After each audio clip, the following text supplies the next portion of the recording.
था। तभी अचानक अंधेरे को चीरते हुए फुलझड़ियों की रोशनी और आवाज पूरे कमरे में गूंज उठी। हैप्पी बर्थडे बड़े भैया। हेलन, मेरी सगी मां, पीछे वाले कमरे से स्माइल करती हुई आई और उसने टेबल पर एक बर्थडे केक रख दिया। सनी, छोटी बहन, कमरे के एक कोने में दौड़ कर गई और उसने एक कपड़ा खींचकर हटाया जिसके नीचे एक छोटा सा इलेक्ट्रॉनिक कीबोर्ड रखा था। वो मुझे एक गाना बजाकर सुनाना चाहती थी जो उसने अभी अभी सीखा था। मैं खुश तो बहुत था पर कंफ्यूज भी था। कल जब मैं आया था तो यहां कोई कीबोर्ड नहीं था और ये ऐसी चीज नहीं थी जो हमारे जैसी गरीब फैमिली इजीली अफोर्ड कर सके। पर मुझे जल्दी ही क्लू मिल गया। कीबोर्ड पर एक छोटा सा स्टिकर लगा था, क्लास 2 श्याओमी वोंग। मेरी आंखों में आंसू आ गए। मेरे बर्थडे के लिए सनी ने किसी और का कीबोर्ड मांगकर लाया था। मुर एस्टेट में बिताए उन सालों में किसी ने भी एक बार भी मेरे बर्थडे की परवाह नहीं की थी। सनी को पूरे फोकस के साथ प्ले करते देख मैं उसके पास खड़ा हो गया। मेरी आंखें जल रही थीं। मैं धुन के साथ हल्के हल्के गुनगुना रहा था और तालियां बजा रहा था। गाना खत्म होने पर मैंने उसके बाल बिखराए और पूछा, क्या तुम्हें सच में बजाना पसंद है? जब मेरे पास थोड़े पैसे हो जाएंगे तो मैं तुम्हें तुम्हारा खुद का कीबोर्ड दिलाऊंगा। सनी का चेहरा तुरंत खुशी से चमक उठा। वो इसे छुपा नहीं पाई। उसके होठों पर थैंक यू आने ही वाला था पर उसने खुद को मैच्योर दिखाने के चक्कर में चुप कर लिया। उसने अपनी बड़ी बड़ी चमकती आंखों से मुझे देखा और बिल्कुल उल्टा जवाब दिया, एक्चुअली मुझे अब ये उतना पसंद नहीं है। मैं उसकी बचकानी बातों को समझ गया पर मैं बस मुस्कुरा दिया। मैंने अपने आप से एक वादा किया कि मैं उसे कुछ ऐसा दूंगा जिसका उसने सपना भी नहीं देखा होगा। मैंने बात पलट दी। थैंक यू सनी, मुझे सच में बहुत अच्छा लगा। चलो मैं तुम्हें एक धुन बजाकर सुनाता हूं। सनी की आंखें बड़ी हो गईं। वेट, आपको भी बजाना आता है? मैं अभी बेंच पर बैठा ही था और अपने हाथ उठाए ही थे कि दरवाजे पर एक हल्की सी दस्तक हुई। मैंने दरवाजा खोला और मैं वहीं जम गया। वहां एक लड़की खड़ी थी, व्हाइट बटन अप शर्ट और नी लेंथ घुटने तक स्कर्ट में। उसकी डार्क पोनीटेल उसकी लंबी और ग्रेसफुल नेक पर झूल रही थी। हवा उसके चेहरे की लटों को उड़ा रही थी। मुझे दरवाजा खोलते देख क्लेयर येट्स के चेहरे पर एक वार्म स्माइल आ गई। लगता है मैं सही जगह आई हूं। उसने दोनों हाथों से पकड़ा हुआ एक खूबसूरत गिफ्ट बॉक्स मेरी तरफ बढ़ाया। Happy birthday Ethan. जब मैं बिना कुछ बोले ब्लैंक खड़ा रहा तो उसने अपना सिर थोड़ा सा टेढ़ा किया और मजे लेते हुए बोली, क्या तुम अपनी बेस्ट फ्रेंड को अंदर नहीं बुलाओगे? वो हाई स्कूल में मेरी क्लासमेट थी। उसे क्लास ग्रुप चैट से पता चला था कि मेरे साथ क्या हुआ है और वो स्पेशली आज मुझसे मिलने आई थी। सनी इस अप्सरा जैसी लड़की को घूर रही थी और फिर उसने पलटकर मुझे देखा जो एक स्टैच्यू की तरह खड़ा था। उसके छोटे से चेहरे पर एक शैतानी सी स्माइल आई और वो दुनिया की सबसे शरारती बच्ची की तरह मुस्कुराई। वो मेरे पास खिसक कर आई, मेरी आस्तीन खींची और धीरे से फुसफुसाई, क्या ये सुंदर सी दीदी आपकी गर्लफ्रेंड है? ये घर इतना छोटा था कि यहां कोई राज छुपाना मुश्किल था। ऐसा हो ही नहीं सकता था कि क्लेयर ने वो ना सुना हो। उसकी आंखों में एक शर्म सी झलक आई और वो तुरंत पलटकर खिड़की के बाहर देखने का नाटक करने लगी, जैसे उसे कोई फर्क ही ना पड़ रहा हो। पर उसके कान पूरी तरह लाल हो चुके थे। तब मैंने अपना मुंह खोला और मेरे शब्द किसी ठंडे पानी की तरह थे। नहीं, सच ये था कि मैं पत्थर नहीं था। क्लेयर जैसी लड़की जिसे हर कोई पसंद करता था, जो अंदर और बाहर से इतनी खूबसूरत थी, उसे देखकर किसी का भी दिल पिघल जाए। पर मैं एक मरने वाला इंसान हूं। मुझे प्यार के बारे में सोचने का क्या हक है? सनी को इन बड़ों की टेंशन का कुछ आइडिया नहीं था। उसने मुझे खींचकर कीबोर्ड के पास बिठा दिया। मैं बेंच पर बैठा और मेरी उंगलियां कीज पर ऐसे फिसली जैसे बहता हुआ पानी। वो धुन पूरे कमरे में गूंज उठी। क्लेयर एकदम से उस धुन में खो गई। थोड़ी देर पहले की वो कड़वाहट बिल्कुल गायब हो गई। जब आखिरी नोट खत्म हुआ तो उसकी आवाज हवा में तैरती रही। सनी ने तब तक तालियां बजाईं जब तक उसकी छोटी छोटी हथेलियां लाल नहीं हो गईं। भैया ये अमेजिंग था, ये तो मेलोडी का नया गाना है ना? मेरी क्लास की सारी लड़कियां यही गाना गाती रहती हैं। मैं बस मुस्कुराया और कुछ नहीं कहा, क्योंकि सिर्फ मैं जानता था सच क्या है। ये गाना मेरी पिछली जिंदगी का हिस्सा था, उस दुनिया का जो अब मेरे लिए खत्म हो चुकी थी। उसी वक्त शहर के दूसरे कोने में मूर एस्टेट में मेलेडी आधी रात को अपने ग्रैंड पियानो के आगे बैठी थी। उसके ऊपर एक सॉफ्ट रोशनी पड़ रही थी। जैसे जैसे धुन आगे बढ़ रही थी वो बिल्कुल वही क्वीन लग रही थी जो वो बन चुकी थी। जैसे जैसे वो म्यूजिक की गहराइयों में डूबी, आवाज और ज्यादा जिंदा होने लगी। जब गाना खत्म हुआ तो बटलर हेज ने हल्के हाथों से तालियां बजाईं। हर बार जब वो ऐसी परफॉर्मेंस देती थी, हेज को पास्ट याद आ जाता था। जब मेलेडी सिर्फ 7 साल की थी, उसने स्क्रीन पर एक मास्टर पियानिस्ट को देखा था जिसकी उंगलियां कीज पर आग लगा रही थीं।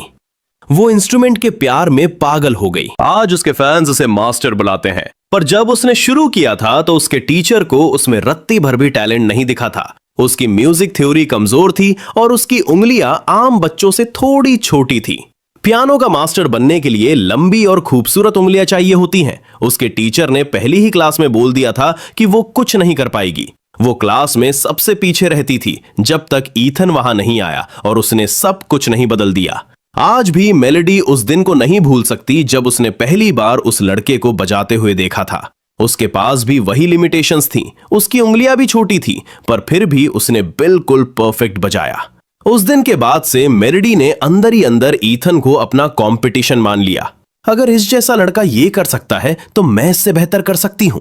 उसने रात दिन एक कर दिए और धीरे धीरे अपनी क्लास में सबसे आगे निकल गई। यहां तक कि जिस टीचर ने उसे रिजेक्ट किया था, उसने भी उसे फेमस ओपरा हाउस में अपने साथ ड्यूट बजाने के लिए इनवाइट किया। मेलेडी को याद है वो कितनी लकी थी, पर उसे यह भी याद था कि वो उस टीचर की सबसे बेस्ट स्टूडेंट नहीं थी। कई पुराने स्टूडेंट्स उससे टेक्निक में आगे थे। मेलेडी वो स्पॉट चाहती थी, पर उसे पता था कि चांस कम है। पर लास्ट मोमेंट पर टीचर ने अनाउंस किया कि सिलेक्शन एक रैंडम ड्रॉ से होगा और किस्मत से मेलेडी का नाम आ गया। उस रात के बाद मेलेडी ने फिर कभी पीछे मुड़कर नहीं देखा। ईथन, तुम्हारा क्या ख्याल है? यह नाम बिना सोचे ही उसके मुंह से निकल गया। फिर उसे होश आया। इतने सालों साथ रहने के बाद उसे आदत पड़ चुकी थी कि जब भी वो अकेले प्रैक्टिस करेगी, ईथन वहीं पास होगा, और जब वो थक जाएगी तो ईथन आकर उसकी जगह बजाना शुरू कर देगा, जिससे उसे एक अजीब सा सुकून मिलता था। ये सोचकर उसके दिल में एक दर्द सा उठा। उसे पछतावा हो रहा था कि उसने ईथन को बाहर निकालने का वोट क्यों दिया, पर फिर उसने खुद को समझाया कि जेवियर ही उसका सगा भाई है। तभी उसके दिमाग में एक आइडिया आया। उसने सुना था कि ईथन की हालत ठीक नहीं है, उसके पास पैसे नहीं है। क्यों ना वो ईथन को पैसे देकर वापस अपना प्रैक्टिस पार्टनर रख ले। ये आइडिया उसे बड़ा अच्छा लगा, पर उसने सोचा कि वो कुछ दिन बाद कॉल करेगी। अभी अभी धक्के मार के निकाला है तो थोड़ा अजीब लगेगा। जब वो वहां से उठकर अपने रूम में जाने लगी तो उसका ध्यान कैमरा सेटअप पर गया जो उसने अपनी टेक्निक सुधारने के लिए लगवाया था। उसने कई बार उन रिकॉर्डिंग्स को यूज करके छुप छुप कर ईथन का प्लेइंग स्टाइल स्टडी किया था। जरूर इसमें ईथन की कोई रीसेंट रिकॉर्डिंग होगी, उसने सोचा। उसने बटलर हेड से प्रोजेक्शन स्क्रीन ऑन करने को कहा और ईथन की आखिरी रिकॉर्डिंग प्ले की। जैसे ही वो जानी पहचानी धुन कमरे में गूंजी, मेलेडी का जिस्म पत्थर की तरह पूरी तरह जम गया। उसके चेहरे पर प्योर शॉक के एक्सप्रेशंस थे। उसने रिकॉर्डिंग का टाइम स्टैंप एक बार नहीं बार बार चेक किया और फिर सच्चाई किसी बिजली की तरह उसके दिमाग पर गिरी। जो गाना ईथन इस रिकॉर्डिंग में बजा रहा था वो एग्जैक्टली वही गाना था जो मेलेडी ने 2 हफ्ते पहले दुनिया के सामने अपना बताकर रिलीज किया था। पर रिकॉर्डिंग की डेट उस दिन से एक पूरा हफ्ता पुरानी थी जब मेलेडी ने वो गाना पहली बार लिखा था। इधर मेरे घर पर मैंने गाना खत्म किया और हेलन ने आखिरी डिश टेबल पर रखी। पर जैसे ही हम खाने बैठे, क्लेयर को लगा कि कुछ ठीक नहीं है। हमारे बीच एक अजीब सी दूरी आ गई थी जो पहले नहीं थी। वो खुद को समझा रही थी कि शायद मैं अभी स्ट्रेस में हूं और 2-4 दिन में नॉर्मल हो जाऊंगा। जैसे ही खाना खत्म हुआ, मैं 1 सेकंड भी वेस्ट किए बिना बर्तनों का बहाना बनाकर किचन में घुस गया। क्लेयर के दिल में दर्द सा उठा। मैं अब चलती हूं, उसने हेलन से कहा। जितना वो सोच रही थी उसे उतना बुरा लग रहा था। वो इतने प्यार से गिफ्ट लाई थी और मैंने उसके साथ एकदम अजनबियों जैसा कोल्ड बिहेव किया था। एक थैंक यू तक नहीं बोला। पर जब वो दरवाजे तक पहुंची, उसे एक उम्मीद थी कि मैं पीछे से आवाज दूंगा। अगर मैं बस एक शब्द बोल देता तो वो सब भूल जाती। पर रियलिटी ने उसके मुंह पर जोरदार तमाचा मारा। उसने निराशा में दरवाजा बंद किया और मैं किचन से 1 इंच भी नहीं हिला। टोटल जर्क, 1 नंबर का बेवकूफ, क्लेयर ने गुस्से और रोने वाली आवाज में खुद से कहा। उसने कसम खाई, अब इसके बाद ईथन के लिए आते वक्त ब्रेकफास्ट लाना बिल्कुल बंद, कम से कम 1 हफ्ते तक तो बिल्कुल नहीं। मुझे लगता है वो दीदी गुस्से में गई है, सनी ने धीरे से कहा। मुझे भी पता था कि मैंने थोड़ा ज्यादा रूड बिहेव कर दिया है। तभी डोरबेल बजी। मैंने जल्दी से अपने हाथ पोंछे और दरवाजे की तरफ दौड़ पड़ा। सोचा चलो कम से कम माफी मांग लेता हूं, पर वहां क्लेयर नहीं खड़ी थी। तुम रास्ता रोककर क्यों खड़े हो? हमें अंदर आने दो, हमें बात करनी है। विवियन की फ्लैट और कोल्ड आवाज गूंजी। तुमने मुझे और सेलेस्टे को ब्लॉक क्यों किया है? वो तुमसे बात करने की कोशिश कर रही है, बहुत अर्जेंट है। उसके मुंह से यह सुनकर मुझे हंसी आने लगी। सॉरी, मुझे नहीं पता आप दोनों कौन हैं। क्या आप याद दिला सकती हैं? विवियन की आंखों में एक ठंडी आग चमकी। इस सब की कोई जरूरत नहीं है। तुम शुरू से ही मूर फैमिली के नहीं थे। अब सब कुछ ओपन में आ गया है। तुम्हें सच पता है, फिर भी तुम ये नाटक कर रहे हो जैसे कुछ हुआ ही ना हो। उस चीज से चिपके हो जो तुम्हारी कभी थी ही नहीं। विवियन वही अपना पुराना लेक्चर देने लगी। एक टाइम पर ये बातें मुझे हर्ट करती थी, पर आज मुझे इनका रत्ती भर फर्क नहीं पड़ रहा था। मैं उनके मुंह पर दरवाजा बंद करने ही वाला था कि हेलन ने शोर सुना और उन्हें अंदर बुला लिया। उसे इस आपस की नफरत का आइडिया नहीं था। विवियन अपनी हील्स खुटखुटाती हुई लिविंग रूम में आई और चारों तरफ खुली नफरत और घिन से देखने लगी। तुम जैसे घटिया हालत में रह रहे हो, इस जगह को लिविंग रूम कहना भी एक बड़ा एहसान है। यह तो मूर एस्टेट के स्टोरेज रूम से भी छोटा है। मैं सीधे पॉइंट पर आती हूं, विवियन ने शुरू किया। तुम्हारा सारा पुराना सामान यहां रखा है। सेलेस्टे को पियानो के बारे में कुछ क्वेश्चंस है और वो तुम्हारी गाइडेंस चाहती है। तुम हर वीकेंड एस्टेट आओगे और उसके साथ 2 दिन प्रैक्टिस करोगे, जैसे मेलोडी के साथ करते थे। इसके बदले में मैं तुम्हारी आगे की पूरी यूनिवर्सिटी की फीस भर दूंगी और उसके ऊपर से तुम्हें हर महीने सैलरी भी दूंगी। अपनी कीमत बताओ, 30,000 या 50,000, दोनों ठीक है। ये जेनरोसिटी किसी प्यार की वजह से नहीं थी। विवियन इसे एक इन्वेस्टमेंट की तरह देख रही थी और जहां तक सैलरी की बात है, वो उसे उन सालों के कुपोषण का कंपनसेशन मान रही थी। ये सारा घमंड सुनने के बाद मेरे चेहरे पर एक हिचकिचाहट आई। पैसे या ट्यूशन के लिए नहीं, बल्कि इसलिए क्योंकि मेरे दिमाग में एक चेहरा घूम गया, मेलेडी का चेहरा। वो कैमरा के सामने हमेशा इतनी परफेक्ट और आगे बढ़ने वाली दिखती थी, पर मैं उसे सबसे बेहतर जानता था। अंदर से वो बहुत इनसिक्योर और वीक थी। जब से मैं गया हूं, वो उस तरह के नोट्स दोबारा नहीं लिख पाएगी। वो वापस उसी अंधेरे में डूब जाएगी जहां से वो निकली थी। उसका सेल्फ डाउट उसे अंदर ही अंदर खा जाएगा, जब तक कि वो हार न मान ले, जैसे उसने बचपन में मानी थी। पर मैंने उस रहम की चिंगारी को तुरंत कुचल दिया। मुझे कचरे की तरह बाहर निकालने का डिसीजन उन तीनों बहनों का था। उन्होंने मुझे कभी अपना परिवार नहीं माना, तो फिर मैं उनकी चिंता में अपनी औकात क्यों गिराऊं? जब मैंने अपनी आदत के हिसाब से घुटने नहीं टेके, तो विवियन के होठों पर एक ठंडी मुस्कान आ गई। उसे पक्का यकीन हो गया था कि मैं बस और ज्यादा पैसे ऐंठने का नाटक कर रहा हूं। पर जैसे ही वो खुद की अकल पर खुश हो रही थी, मैंने अपना मुंह खोला और मेरा एक एक शब्द किसी धारदार चाकू की तरह गिरा। वापस उस सड़ी हुई जगह पर आकर पियानो बजाऊं? मैं ऐसी जगह आकर अपने हाथ गंदे नहीं करना चाहता। मैं दोबारा उस जगह पर कभी कदम नहीं रखूंगा। और अब हमारा एक दूसरे से कोई लेना देना नहीं है, तो प्लीज मेरे घर में मंडराना बंद करो। मेरे शब्द निकलते ही पूरा कमरा मौत की तरह शांत हो गया। असिस्टेंट शॉन मुझे ऐसे देख रहा था जैसे मैं पागल हो गया हूं। क्या तुम्हारा दिमाग खराब हो गया है? अगर तुमने मिस मूर के इस ऑफर को ठुकराया तो सारी जिंदगी पछताओगे। शॉन को लग रहा था कि मुझे बस थोड़ी सी अकल लगानी चाहिए, अपना ईगो साइड रखना चाहिए और सॉरी बोलना चाहिए। मूर एस्टेट में एक छोटा सा रोल मिलने के बाद भी मैं टॉप तक पहुंच सकता था और मेरी मां और बहन की गरीबी हमेशा के लिए दूर हो जाती जाती। विवियन ने अपना गुस्सा कंट्रोल किया और मेरी तरफ उंगली पॉइंट की। ईथन, मैं अपनी अच्छाई के चलते तुम्हें एक आखिरी मौका दे रही हूं। अभी के अभी झुको और माफी मांगो, फिर हर वीकेंड आकर मेलेडी के साथ प्रैक्टिस करो। ये ऑफर अभी भी वैलिड है। मेरा जवाब सिर्फ एक शब्द का था, एकदम साफ और फाइनल, गेट आउट।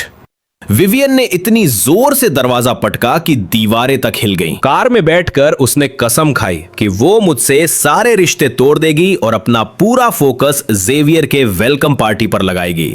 तभी उसके फोन पर पैसे कटने का एक नोटिफिकेशन आया, 530,000 रुपए। ये ट्रांजैक्शन जेवियर ने की थी, बिना किसी रीजन या एक्सप्लेनेशन के। विवियन के लिए यह समंदर में एक बूंद जैसा था।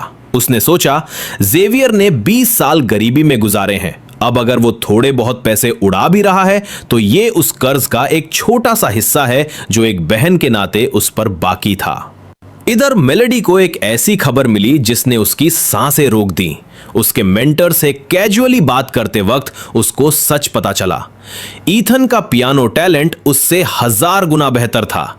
ओपेरा हाउस वाला वो सिलेक्शन स्पॉट कभी किसी रैंडम ड्रॉ से डिसाइड ही नहीं हुआ था। ईथन ने खुद वो पोजीशन छोड़कर जानबूझकर वो स्पॉट मेलेडी के लिए दे दिया था। एक सेकंड में मेलेडी को ईथन का पूछा हुआ वो एक पुराना सवाल याद आ गया, हम हमेशा एक फैमिली ही रहेंगे ना? हम हमेशा फैमिली रहेंगे ना? अगली शाम हो जाती है और मैं यूनिवर्सिटी कैंपस पर चलता हूं। कल से एक सवाल मेरे दिमाग में घूम रहा था, जो भी वक्त मेरे पास बचा है उससे क्या मीनिंगफुल बनाएगा? लेकिन इस दुनिया में सब कुछ पैसों पर आकर रुकता है। मुझे असली दौलत बनानी है और मुझे ये जल्दी करना है। जिंदगी में दूसरा मौका मिलने पर मुझे हर जगह मौके दिख रहे हैं। शहर के सेंटर में प्राइम रियल एस्टेट को सबसे कम दाम पर खरीदना या अनवैल्यूड स्टॉक्स में सब कुछ लगा देना जिनमें बहुत ज्यादा अपसाइड हो, लेकिन सबका पे ऑफ होराइजन बहुत दूर है। तो मैं एक तेज रास्ता चुनता हूं और आज रात के फ्रेशमैन वेलकम गाला के लिए साइन अप करता हूं। रास्ते में मैं क्लेयर से टकराता हूं और हम साथ में ब्रॉडकास्ट हॉल की तरफ चलते हैं। अंदर हॉल रोशनी से जगमगा रहा है। हर स्पॉटलाइट मेन स्टेज पर टिकी हुई है। देश की सबसे प्रतिष्ठित यूनिवर्सिटीज में से एक होने के नाते ये गाला दूसरे लेवल का है। स्कूल ने इसको लाइव कवर करने के लिए बड़े मीडिया आउटलेट्स को बुलाया है और एक official live stream top platforms पर पहले ही चल रही है। शो अभी तक शुरू भी नहीं हुआ है और व्यूअर्स की संख्या 1000 से ज्यादा हो चुकी है। जैसे ही हम पहुंचते हैं, एक तेज नजरों वाला एडवाइजर हमें तुरंत देख लेता है और हम दोनों को सीधा बैक स्टेज वेटिंग रूम में खींच लेता है। क्लेयर मुझे हैरानी से देखती है। मैंने हमेशा सबसे लो प्रोफाइल रखा है, तो स्टेज पर परफॉर्म करने के लिए साइन अप करना उसके लिए आखिरी चीज थी जो उसने मुझसे एक्सपेक्ट की थी।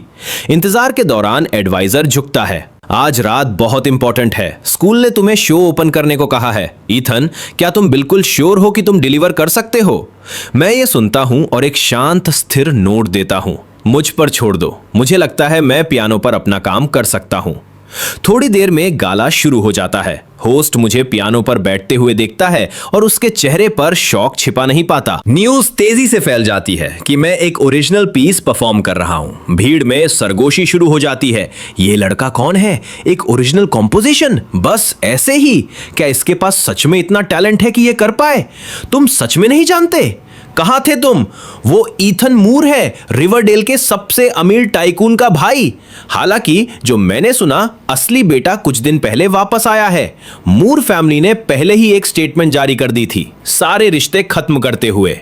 फिर एक साफ तेज क्लिक होता है और स्टेज पर हर रोशनी एक साथ बुझ जाती है। हॉल में इतनी गहरी खामोशी छा जाती है कि पिन गिरने की आवाज भी सुनाई दे। एक अकेला तेज स्पॉटलाइट ऊपर से जल उठता है और मुझ पर टिक जाता है। मैं रोशनी का पीछा करता हुआ स्टेज के बीच में पियानो तक पहुंचता हूं और शांति से बिना किसी जल्दी के बेंच पर बैठ जाता हूं।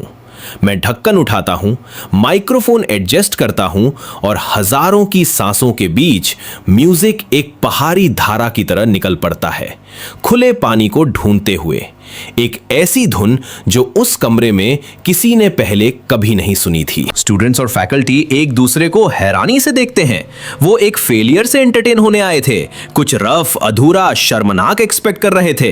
किसी ने ये एक्सपेक्ट नहीं किया था कि ये सच होगा। नर्म नोट्स ऊपर की तरफ बढ़ते हैं और धीरे धीरे पूरे हॉल को भर देते हैं, जैसे म्यूजिक बनता है।